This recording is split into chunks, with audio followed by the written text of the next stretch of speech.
Welcome to Leadership Bites with myself, your host, Guy Bloom. This is a leadership podcast where I have conversations with colleagues, I chat with guests, and sometimes there'll be just me talking. You can connect with me at livingbrave.com, and when you enjoy the episode, subscribe and please tell everyone.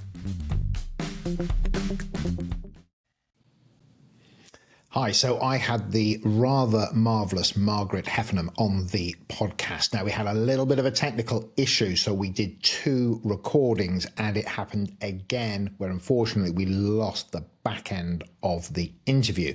So I've decided to put the two recordings together, and I think they work actually very well. So rather than two separate episodes, which would have been absolutely fabulous, we ended up with one pretty good one. On the first half of the podcast, we talk about willful blindness, which is a great concept and set of thinking from Margaret, and then her most recent book, Embracing Uncertainty. So you may or may not have even spotted the join, but I know it's there, so I've got to just kind of mention it. Enjoy the podcast and let me know what you think about it. But Margaret really is a huge personality, a fantastic intellect, and incredibly well thought through. So enjoy. So, Margaret, absolutely lovely to have you on this episode of Leadership Bites. Welcome. Thank you very much. It's fun to be here. Well, I often say, I only have people on the podcast that I'm interested in. And back in the day when I first started, that this does look a little bit negative against the first few people that are on. I'd have any old bugger on just to get the podcast going, and they were all high quality people, luckily. Now I get to have fantastic conversations with people. And Margaret, you're somebody I've really kind of been very much looking forward to having on the podcast. So listen, I clearly know who you are and have a childlike excitement about talking to you that's showing on my face. So I would like you to just give a sense of, you're at somebody's house and somebody goes, "Oh, Margaret, what do you do for a living?" What? And they've got no idea, maybe they work at Tesco's, it doesn't matter. Right. We all do beautiful things. Margaret, what do you do for a living? Yeah. Well, typically in that situation, I would say I'm a writer. I've published 7 books. I'm a professor at the School of Management at the University of Bath. I've run 3 companies. I worked for the BBC for 13 years. And I kind of follow my nose towards what I think is interesting at any given point. So I'm very lucky. I have quite a mixture of things that I do, and I love all of them. And you know what? When somebody says I'm a professor and I've written 7 books, I clearly come to the conclusion that while I'm watching television, I should be doing something more proactive, So I've got one I watch book. television too, Yeah, probably not as much as me, Margaret. That's probably what that tells us. But that aside. So, I mean, you've kind of given a sense of, the playing field you're on right now. I would love, and I think it's massively valuable, to get a sense of somebody's journey to where they are today, because it helps people just have a sense of, when you speak, where's, I wouldn't say the authority, but where's the experience coming from? Mm-hmm. So I would just love to get a sense of, Guy, if I was going to give you a sense of my journey in getting to who I am today. This is part of that journey. This is how I got here. Yeah. I'd love to hear a bit about that. Sure. So I was born in Texas. I left when I was 8 and I moved to the Netherlands. My father worked in the oil and gas industry. And when I was 14, I moved to the UK and have lived here the rest of my life, apart from 9 years when my husband and I moved to Boston. He does medical research, and we went for his work. And in the time that I was living in Boston, I ran tech startups. When we came back, I was fairly burned out and wanted a job with basically no employees, which that definitely limits your options. And that's when I started writing. And I've written, as I said, 7 books, 5 plays, I don't know how many articles since then. And that's the thing that I most like doing, I suppose. Something else I think I'm extremely fortunate to be able to do is I mentor chief executives of quite large international businesses. I usually mentor also an entrepreneur or two. I like both, both of those settings and have experience in both of those settings. I'm also a parish councillor in the community where I live. So I have a very big belief that I should contribute to the place where I live. And I have 2 kids, 2 cats, and a dog. Boom. It's always the story, isn't it? If you want something done, ask somebody that's busy. They're the only one with time to do it. Yeah. So I think that's a classic indicator. So listen, I'm going to jump into maybe where I got to know you, first of all. And I say got to know you vicariously through your book. Not that I'm praying house for dinner. So bingo. So you wrote a book called Willful Blindness. And why we ignore the obvious at our peril. We'll talk about your most recent work as well. And of course, you can reference anything you like. But I before you even read a book, sometimes there's a title that is just it means a great deal. And it's definitely become part of my language, which is just this idea of, well, actually, is that willful blindness? And I would love to just spend a little bit of time on that book, if that's okay with you, with a little sense of just, because I can tell you what I think it means, but nobody's dialed in to hear Guy's opinion. So it'd be great to get a sense of this idea of willful blindness and why it warranted a book. And if somebody reads it, I would like them to understand, take away, have an appreciation for. Yeah, I'd like to get a little bit of a sense of that, Margaret. Well, I wrote Willful Blindness partly because, significantly because I had just written 2 plays for Radio 4 about the collapse of Enron.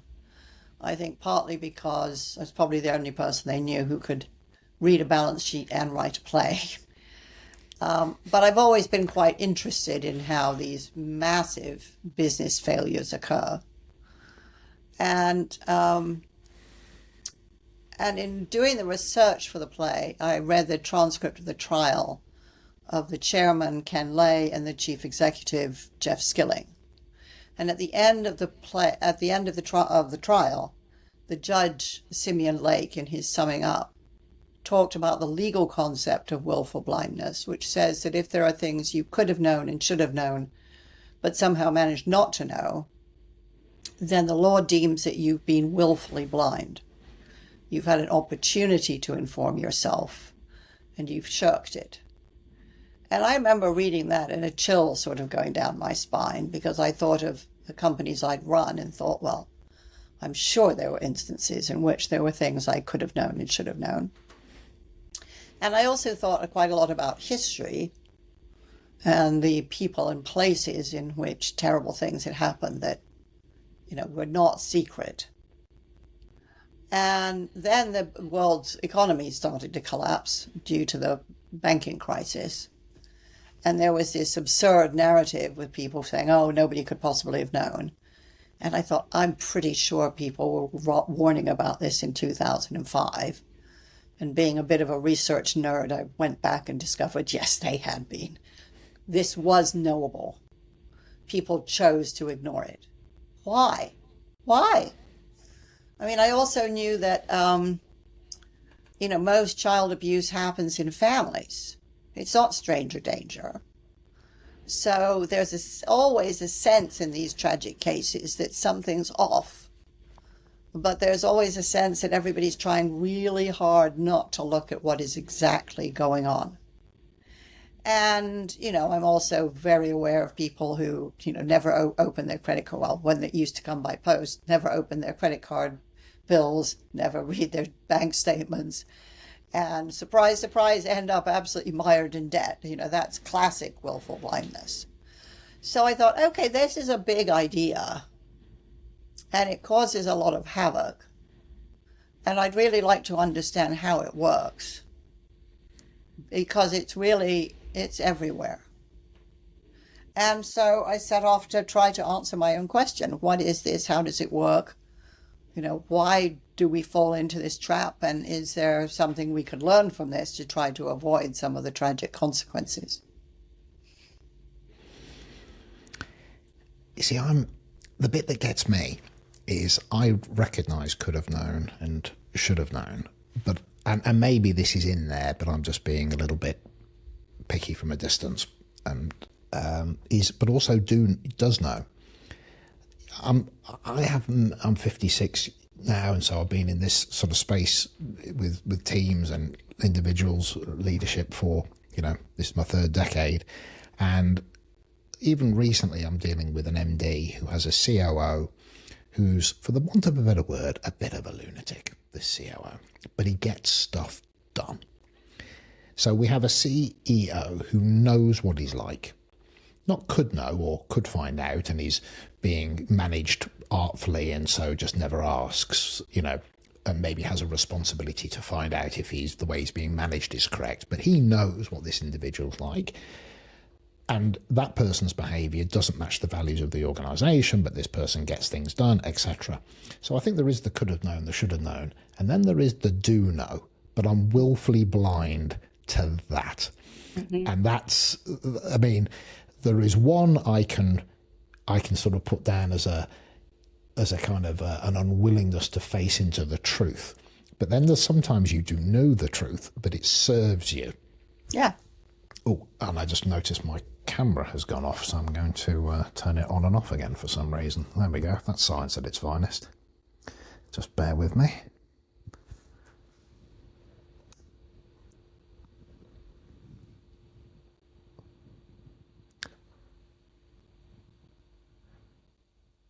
There we are. Look at that. I've got all the gear, but no idea, clearly. So does that resonate with you as well, Margaret? Just that sense of just also, you might not know, but you should, but also you do know, but you're also, it serves you to let it go. That's the argument of the book. You don't have behavior like this across all of humanity and all of history if it doesn't serve some sort of evolutionary advantage. So of course there are advantages to it. There's an advantage to not pointing out to somebody, that they've got a grease stain on their tie. There's an advantage to getting along with people. There's an advantage to not picking a fight at the wrong moment. But there's a severe disadvantage often to not picking the fight. And we choose that often because it's easier for us, because we're afraid of conflict, because we don't know how to do conflict well, because we want to be part of a group.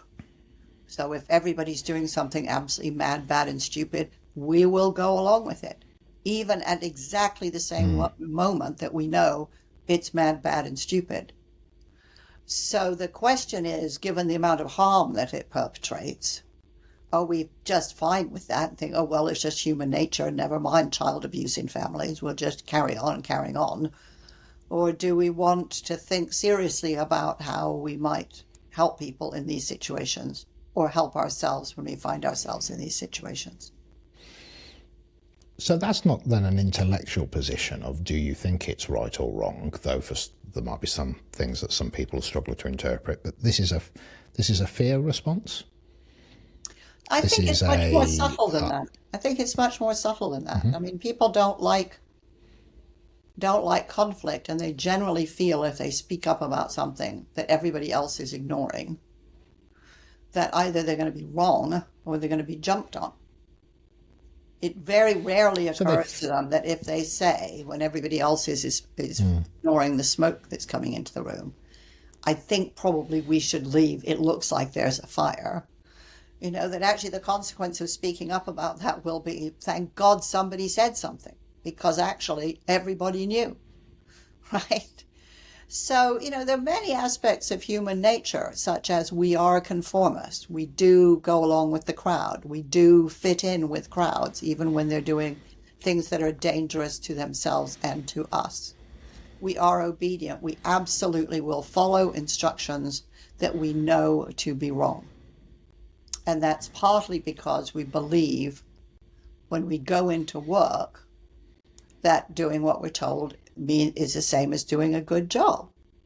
So we have lots of belief systems which then contradict what we also see in front of our faces, and that puts us in a position of conflict. And for not everybody, but many people, they resolve that conflict with passivity. And the costs are enormous. I mean, turning a blind eye to the Holocaust, the cost was enormous. So there's the passivity or submissiveness, I don't know what it might be, or the fear maybe of the person that's directly affected by it. But then almost like a drama triangle in some respects. There's the aggressor and the aggrieved, and then there's the enabler. You know, you've got that person who's watching it from the sides. So I can understand that some people might be fearful, but also what you're saying there is, yes, but then there might be a fear element, but there also might be a conformity element. There might be anything from an institutionalized behavior, or the way that you were brought up, or the way that your particular characteristics are. So you may not be in a position of fear, you may just be in a position of habit.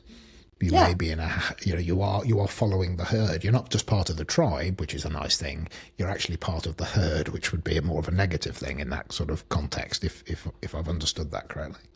Yeah, but I think the thing about almost all psychological behaviors is they have advantages and disadvantages. So being part of the herd, as you call it, has huge advantages in many, many circumstances, and it has disadvantages in others. So when, human beings are conformist because there is great strength in numbers, because there's great efficiency in numbers. If I get off a tube train in London and at a station I don't know well, I may not be able to see where the exit is, but I'll just go with the crowd. And that's a very efficient way of finding the exit. So, almost all human behaviors have strengths and weaknesses. And the issue of willful blindness crops up when we can see that it would be in our interest to do one thing, but we pretend as though there is no problem. And we pretend that to ourselves, and we often pretend it to other people around us, who then follow the model that we're setting. So there can be the independence of I'm in isolation and I know it's wrong, and yet I do not raise my hand to deal with it in whatever way. But then there's also a conformity issue where I may wish to, but I may fear doing so. There might be a herd mentality, which is, well, I wish to, but nobody else is, so it's clearly not the right thing to do. So there's quite a few things going on here, and it might be all three at the same time. Well, which would be that would be very powerful. Yeah, well, very few human activities have only a single motivation. We're quite complex beings. I actually did see somebody that put we're complicated apes, which I thought was a nice way of putting it. Yeah, it's not just a Well, I think what they were trying to say is that the human brain is the most complex thing in the known universe. So I think saying, we're just, dumb apes is, No, he said we're complicated apes, as in we're still very ruled. Same as complex. I mean, I'm sorry to be nerdy. Okay. Right, but no, be nerdy. I love a bit of nerdy. If our brains were complicated, they would be thoroughly predictable. They aren't predictable. They're complex. Most people think complex is just super, super, super complicated. It's a totally different thing. So bring alive that distinction again, just to help me make sure also I've understood that when we say complex, what would I instinctively have thought of? I would have thought, I may have thought very, very complicated. I may have also thought there's lots of, if you flick one switch, you're also flicking others all at the same time, because things are rubbing up against each other like a Venn diagram of they're not operating in isolation. I think maybe I would have said that without understanding that, even maybe without having thought about it too much.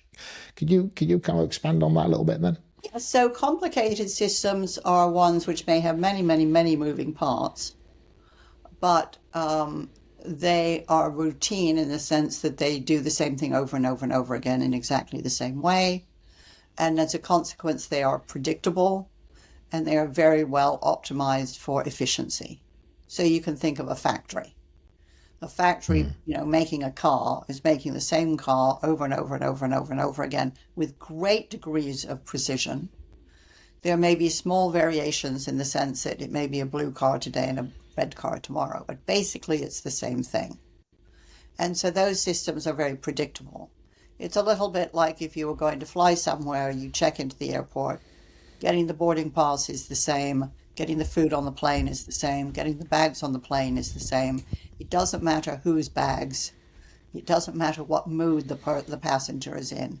It's all very repeatable and predictable. Once the plane takes off and is in the air, now you're in a complex environment. You can't see all the forces at work that are affecting the atmosphere. Some things may repeat themselves, but not predictably. Efficiency is really dangerous because there's so much that could happen that you don't know if it is going to happen. So typically planes are over-engineered in order to have margins for error. And so these are environments in which efficiency is specifically not your friend. And expertise may not be either, because you may be in a one-off event.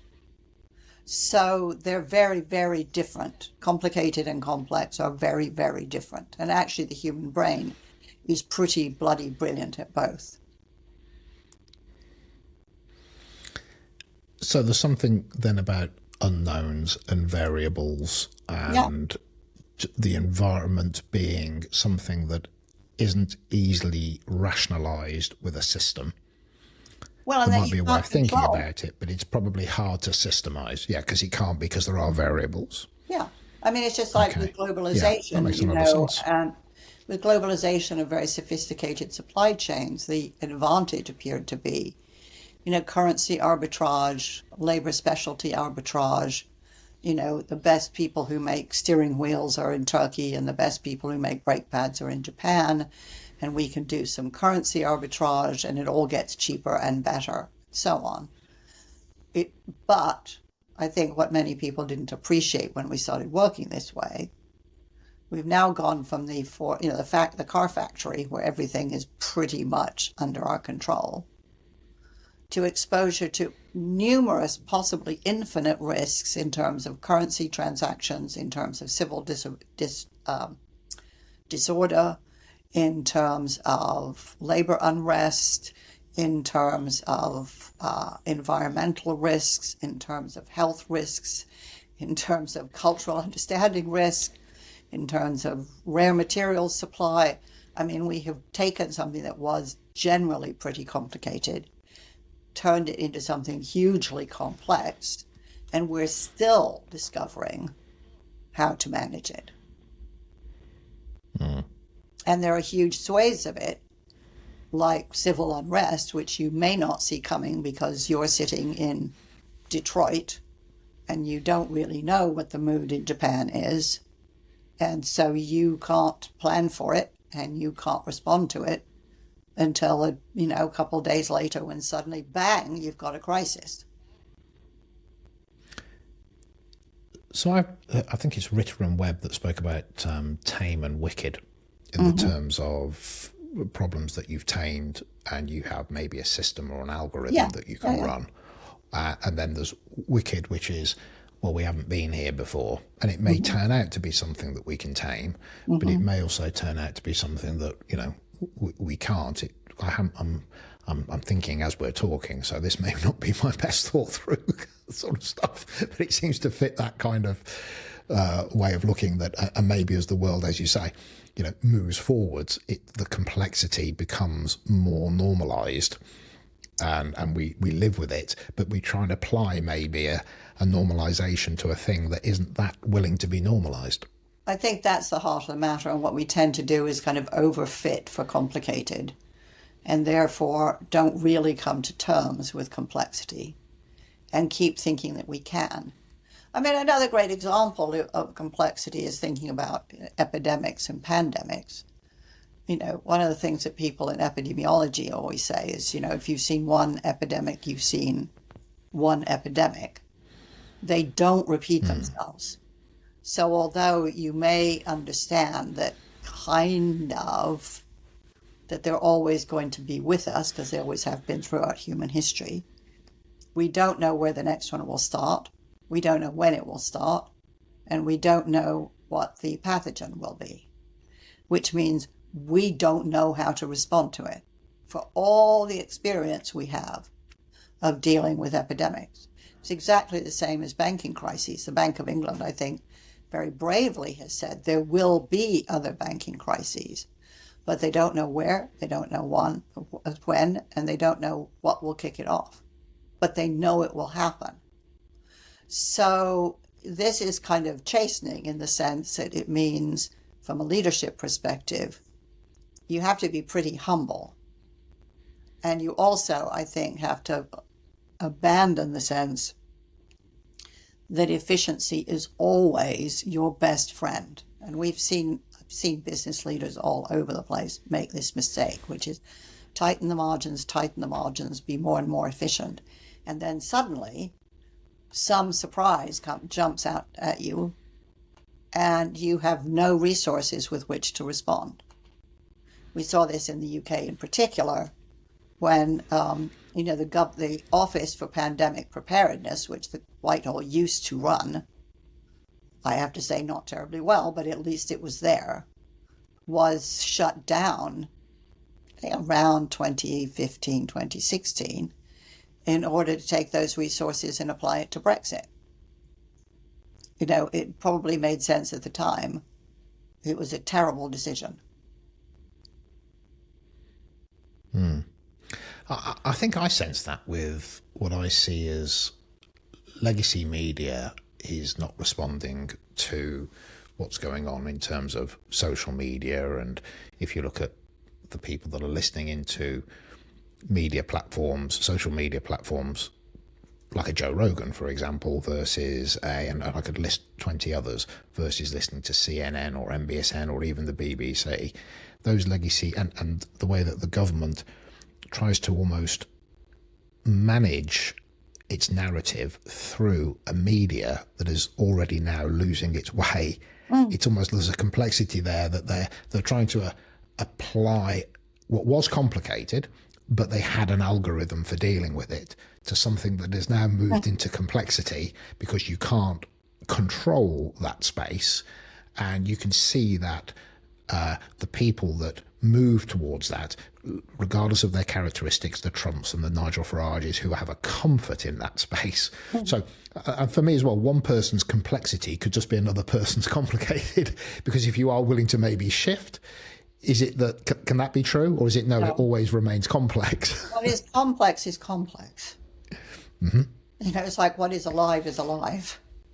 I mean, unless you're going to fly in a plane that doesn't have more engines than it needs, which generally speaking, most people don't want to do. No, you can't just sort of say, I'm going to deal with this complex world as though it's complicated. That's exactly where you come unstuck. And that's exactly where, to your point, governments are coming unstuck. They are failing to respond to the change that they feel in the world, but that they don't understand. And they have an illusion of control, which I would call willful blindness. We are in a very, very different space, and whether or not we should be here is a sort of irrelevant question. We are here now. And I would say that one of the biggest issues I see chief executives face is being able to separate the complicated from the complex in order to know how to address them, because you need to lead in very different ways in order to address them. Because we're going to move into uncertainty, which we've been speaking about, and B is the title of your new book, so I want to get into that. So, Margaret, we are reconnecting to continue our conversation. We spent a good portion of our last conversation speaking about your book, Willful Blindness. And just having spent quite a bit of time talking about willful blindness, I just want to segue us into talking about embracing uncertainty, which I've actually got some notes on as well. So, which is always a good start. So, embracing uncertainty, how writers, musicians, and artists thrive in an unpredictable world. So, very excited to talk to you about that. Yeah, I've got quite a few questions. One of them is slightly embarrassing because I think when I ask you, you're going to go, bloody hell, guy, what's wrong with you? So one's a point of clarity because I've read it 3 or 4 times and I'm not sure I understand the difference. And I looked something up using the old Google, and I thought that's what I thought it meant. But very often there's a vernacular term, and then there's a kind of a more kind of used term by people that actually know what they're talking about. So let me get into that very first question. I don't need to introduce you because we've already done that. Is I guess when you look at Willful Blindness, that's a book that kind of again well covered. What was the catalyst that led you into embracing uncertainty, and in particular, I guess, through that lens of writers, musicians, and artists, and not just the inherent topic of embracing uncertainty? Right. So, a couple of things. The first is in 2020, I brought out a book called Uncharted, How to Map the Future. And that looked at the unpredictability of life. It looked at uncertainty, the differences between uncertainty and risk, and how, in the face of increasing unpredictability in the world, for all the reasons that I explore in that book, I then asked the question, how can we deal with it? What's changed? What do we need to change in order to deal with a world that's more uncertain than it used to be? And I think a lot of people, frankly, thought I was crazy, that actually with enough data you could predict everything. As it happened, the book came out the same month as lockdown started, and people suddenly got the idea that some things are unpredictable. So if you like, the COVID sort of won my argument for me, and the book went on to do very well. And so after that, as I went round to lots and lots of organizations talking about the need for greater creativity, higher levels of experimentation, a better understanding of how innovation and creativity actually function, one of the things I kept hearing was, but we understand that intellectually, but our people aren't very good at it. They all want instruction, they want hand-holding, they want banisters, they want incentives, they want key performance indicators, they want all the mumbo jumbo of performance management. And we don't know how to do that. We don't really want to feed that. We want them to have more initiative and more agency. So that was one point that really, really stuck in my head, because I heard this in big companies and small companies and British companies and American companies. So I thought, this is a real problem. The other thing it made me think about was the first 15 years of my career I spent working with writers, artists, musicians, poets, painters, actors, directors. And one of the things that struck me then and continued to strike me was that this group of people have an uncanny ability to sort of sense the future before it arrives. And I guess the most classic example of that in the UK was when House of Cards very famously had its first episode broadcast on the day that Thatcher fell from power. And I mean, it was an astonishing broadcasting coup, but having worked in television, what I knew was that series had started development and then production 3 years before that. And Mark Shivers, who was the producer, he had a kind of track record of doing this, as did a number of other very talented producers at the BBC. And then I started thinking about other artists who just seemed to have a better sense of what's going on in the world. And I thought a lot about my theatre going in the 70s and 80s, where really a lot of theatre was holding up a mirror to the future. It was quite political. It was some of the greatest writing in 20th century theatre. And I thought, so there's something going on here. And you can also point to something like Margaret Atwood, her great success with Handmaid's Tale in the last few years, where in fact, the book was over 20 years old. So she had sensed this from a very long way back. And so I got very curious about how do they do that? What is it about the way that they live, the way that they approach life, that gives them a better instinct for where we're going? And is that something we might be able to at least get better at? Maybe not with the incredible instinct of an Atwood or Chivas, but could we start to be more in touch with the world and therefore less fazed by some of the things that seem to catch us by surprise? And I guess the last part of my answer is Willful Blindness came out kind of just before people started thinking that, wow, there seems to be a lot of something around, and they didn't have a name for it. The name turned out to be Willful Blindness. I wrote a book in 2015 called A Bigger Prize, which was about the downsides of deeply competitive cultures, a book that I think has roared into relevance in the last couple of years. Uncharted, I started writing in 2017. In 2020, the COVID pandemic really proved my case. And so I just became interested in why some people seem to have a better instinct for what's going on.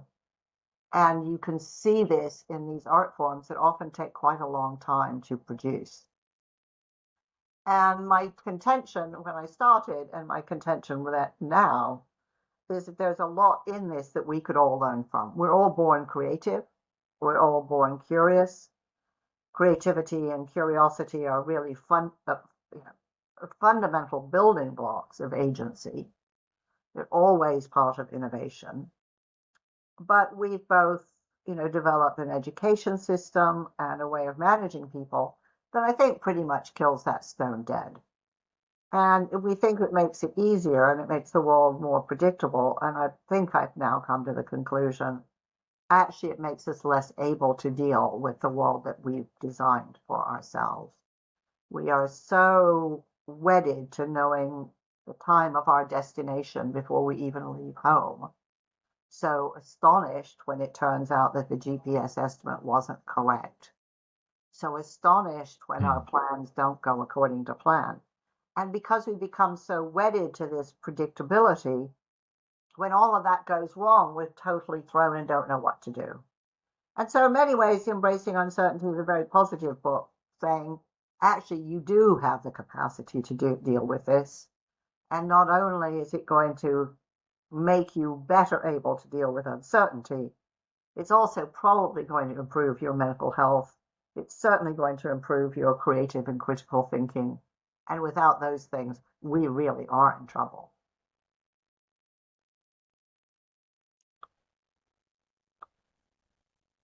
Yeah, there's quite a lot there. First of all, with Uncharted, have you gone back and wrote at the end as a version? Have you sort of gone, and COVID proved my point? I rest my case, Your Honour. Did you? Well, the publishers, go back and put that at the end. The publishers did ask me to write a second edition, and so I added an extra chapter at the end, talking about exactly that. I mean, for one thing, Theresa May's government had shut down the National Office for Epidemic Preparedness because they wanted the resources to deal with Brexit. That turned out to be a really bad decision. On the other hand, the Wellcome Trust, which is one of the biggest funders of medical research in the world, in 2017 started developing vaccine platforms for diseases that they thought had epidemic potential. So that's a really great decision. So it's not that we couldn't have seen COVID coming, and it's not, in fact, that some people didn't. It's that various governments chose not to prepare for it on the grounds that, well, if it's going to happen, we'll see it in good enough time, we can scramble. And obviously that proved to be a fatal error. So on this topic of uncertainty, I was just making some notes. So these aren't the most robust and sequential thoughts, but bear with me as we shoot at them. I just wrote down: do they have a better sense or more of an expectation? So when I was thinking about artists and musicians, if I think about context and maybe character, the context that you're in, i.e. you're in a business context, versus, let's say, you're a comedian, right? So I love watching comedians, and I see comedians as the last vanguard of reflecting societal reality, like the court jester, being the fool, being able to say things, because that's kind of the role. Now, is it that actually the people that go into that space are characteristically and inherently like that, and therefore, they wouldn't go into probably more of a business space? And if they did, the chances are they might find it very difficult. So people that care and maybe have a greater capacity with empathy probably go maybe into more caring professions. So I'm wondering a little bit about inherent characteristics and the context that either sets the expectation for a certain set of behaviours, or by its own internal systems prevents that kind of innovation or that fear of failure, because we want predictability. With predictability comes a lack of capability for innovation, because by definition, how can you innovate predictably? I mean, to a point, you probably, etc., etc. So I'm just interested in just that. I don't think that's even a question really, other than that context versus characteristic, and maybe just your thoughts on that from when you hear me say it.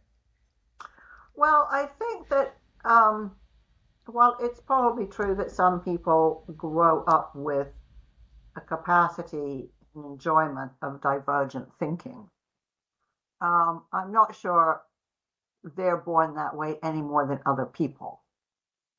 Um, and I don't think context answers everything, which is to say, when I worked in the tech industry, I had a chief creative officer. We were funded by venture capital. I would say many of the other companies that had the same funding had a very different culture than ours. But my chief creative officer, I think, had the greatest sense of zeitgeist of anybody I've ever worked with in my life. And that's in an industry which is very focused on fast returns. So I think you can find, and I often do find, unbelievably creative people inside organizations that do not look intrinsically creative or supportive of creativity. So in your framework, that would mean that that's just their character, and somehow the institution hasn't beaten it out of them. I think, one of my main arguments in Willful Blindness is that, if you work people long enough hours, if you make the culture too homogenous, if you have a very rigid sense of how the world works, so what Alan Greenspan would call an ideology, if you're inherently a very obedient and conformist person, then you are very, very, very likely to be willfully blind. In other words, you are going to go with the crowd. And the institutional structures like performance management and KPIs and cash-related incentives will ensure that you do. That's what they're there for. They want you to see what everybody else sees, and they're profoundly disincentivizing of divergent thinking, which is why it's willful, right? Because it is willfully imposed on institutions in the mistaken belief that they're efficient. I think there's another piece to this, though, which is that though, I spent many years working in one very large institution, which I think was mostly free of those concerns. But I also think I've worked with people who, they may work in universities, very big institutions with mountains of bureaucracy. And yet some of them stay very, very, very creative, very capable of thinking for themselves. And it isn't that they're kind of wild, woolly creatures, but they spend their time differently. They're more likely to think it would be fun to walk to the office a different way than to think, well, I always walk this way. If I always walk this way, I should always walk this way. Or I've already mapped it out that it's the most efficient way to do it. They have incredible curiosity. Gee, I've walked to work for the last 3 years and I've never gone down that street. I wonder what's down there. Why? Why not? Right?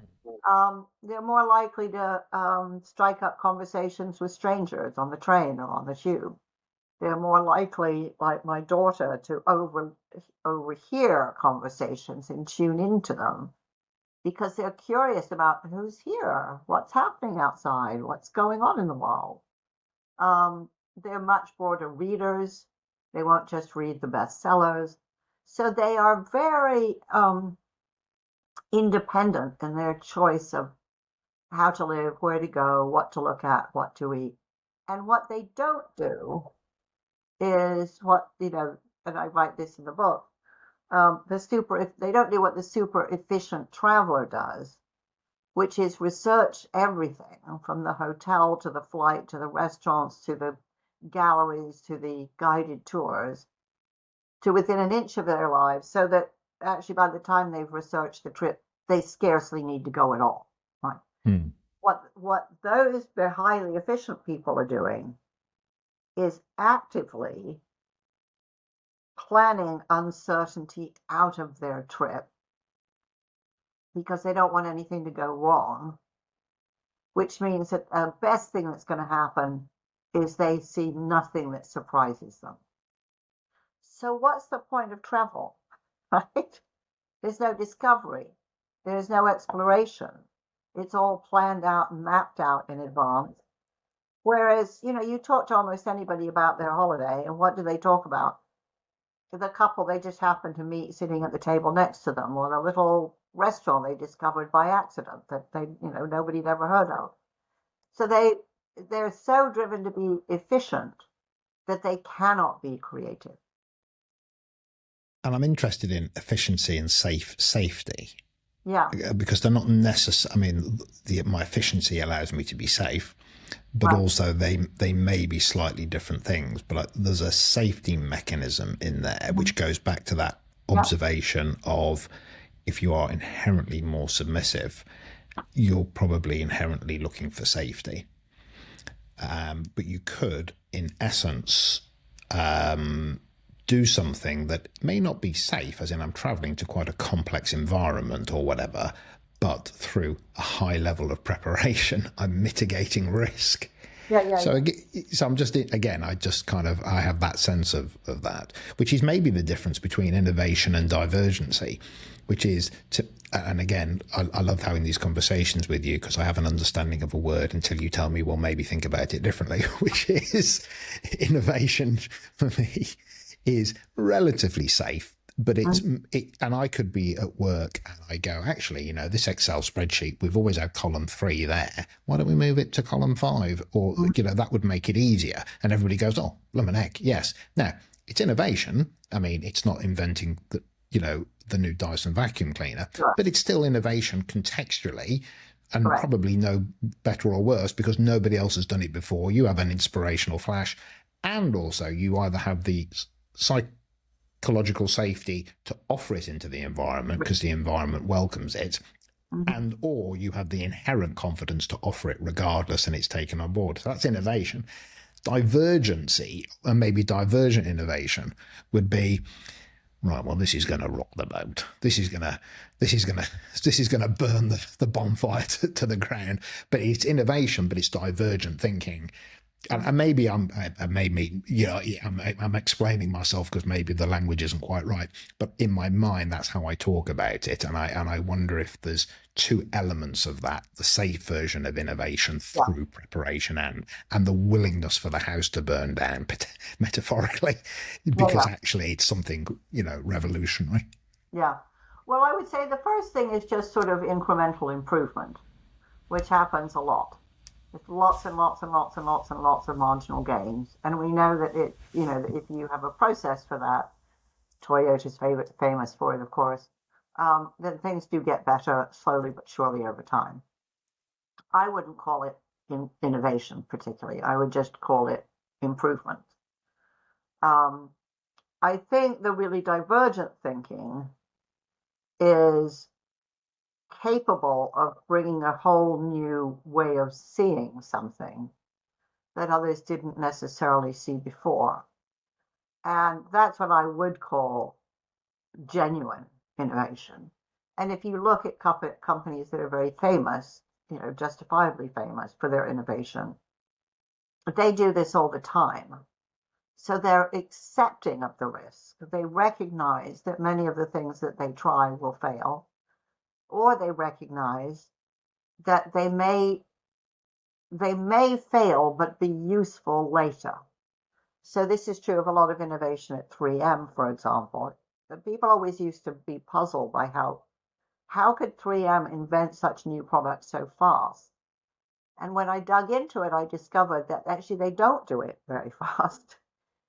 They try stuff. When it doesn't work, they ask why. So what would have to change in the market for this to be a fabulous product? So they're very alert to context, and they do very deep debriefs. And quite often, they're just 2, 3, 5 years ahead of the market. But because they've done the debrief, they remember that they have this half-baked product that's sort of in the freezer, as it were, and they can pull it out, warm it up, and get it to market faster than anybody else. And they have such a reputation for doing that they recognize that even though it's not going to be true of all of them, it's true of enough of them that it's worth doing them on a pretty routine basis. So it's making pretty good bets, but very much not obvious bets.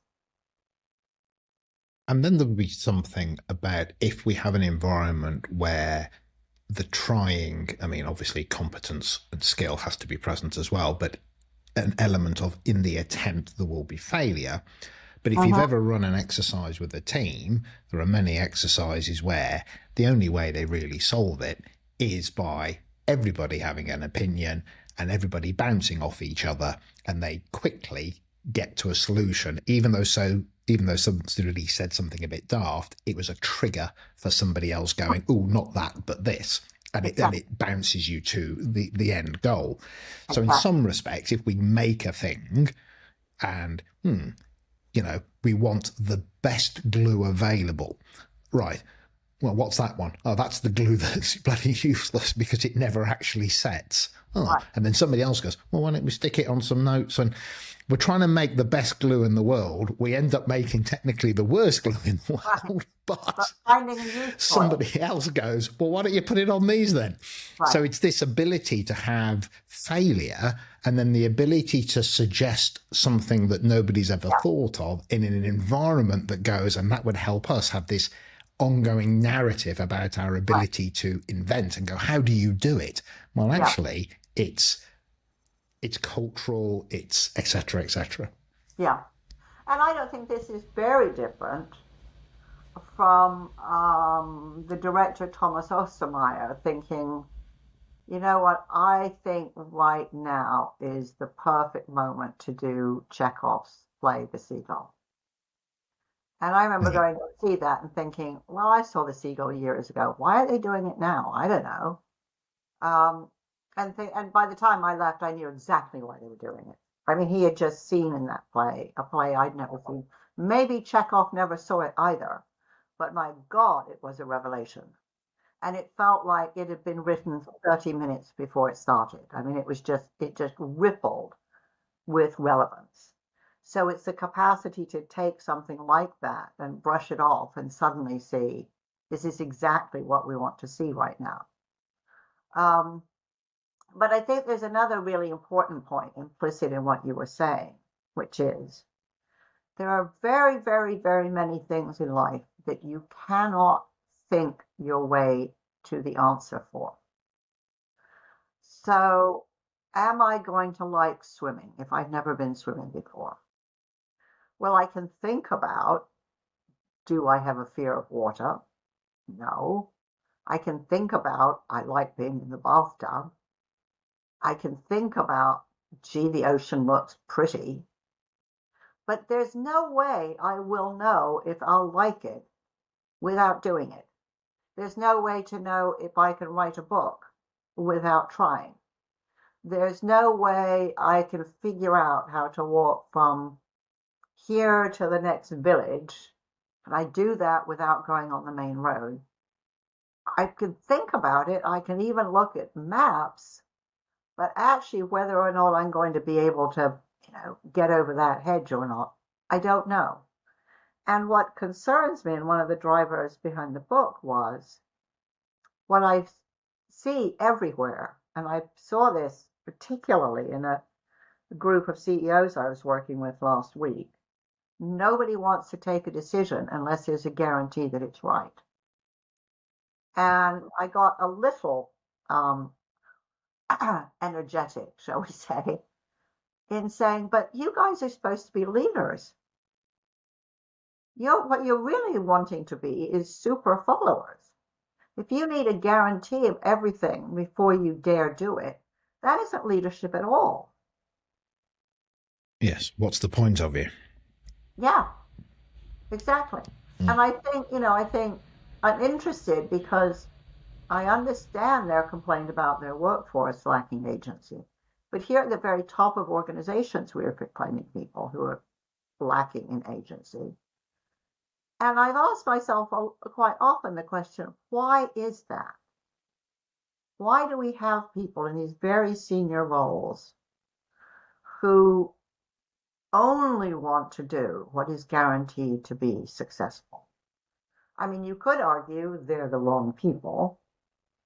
You could argue that they are now so incentivized to hit the share price perfectly that they cannot think about anything else.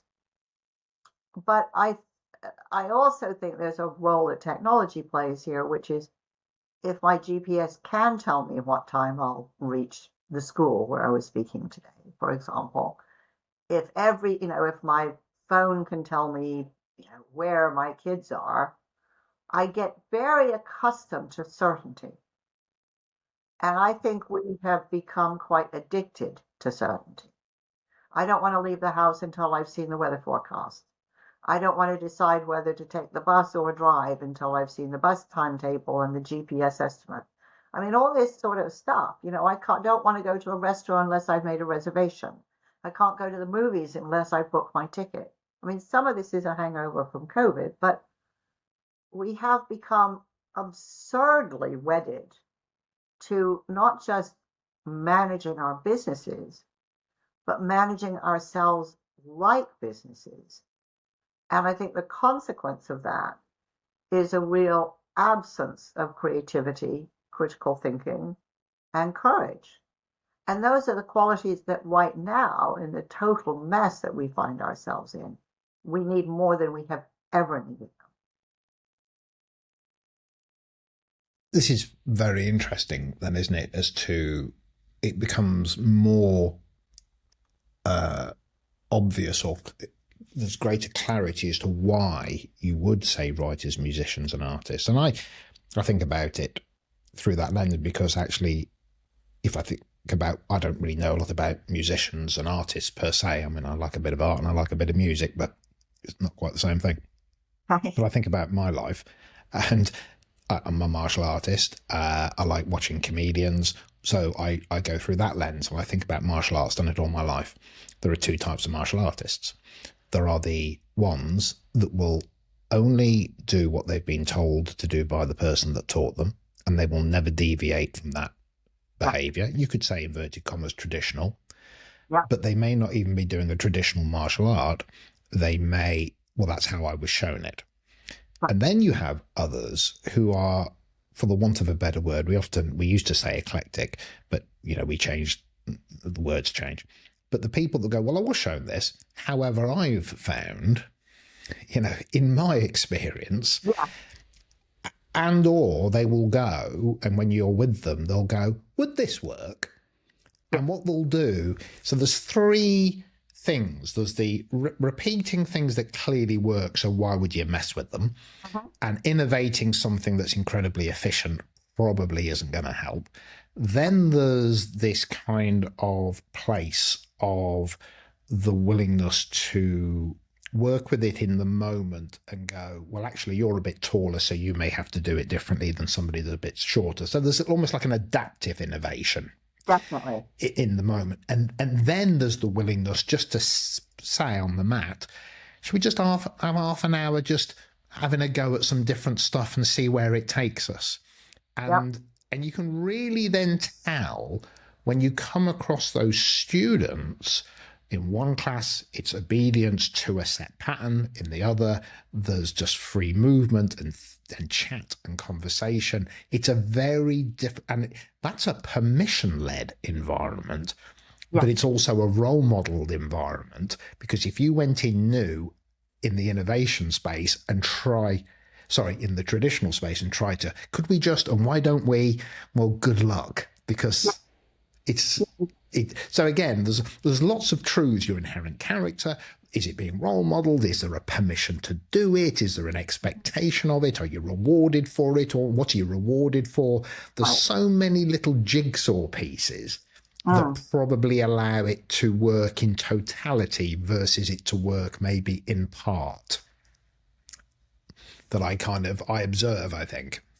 That's it. I hope you enjoyed the episode. Subscribe so you don't miss out. Please tell other people, help spread the word. Interested in working with me? Go to livingbrave.com, hop onto LinkedIn, Guy Bloom, and of course, even buy the book, Living Brave Leadership, at amazon.com. Take care.